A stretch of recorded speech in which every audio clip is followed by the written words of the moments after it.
Первое правило большого города – всегда нужно держать дистанцию. Второе – никаких непонятных окружающим тебя друзей. Но я нарушила эти правила, когда увидела его у окна. Мужчина держал большого удава на руках, словно младенца.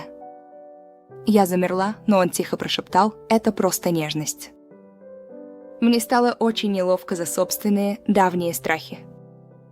Он говорил с удавом очень мягко, и шумный город Стив. В квартире тепло от лампы и полная тишина. Почему наши чувства должны быть привычными и ожидаемыми? Я позвонила и услышала тихое, искреннее «добро пожаловать». Что пугает больше, змея или чужая, непонятная свобода?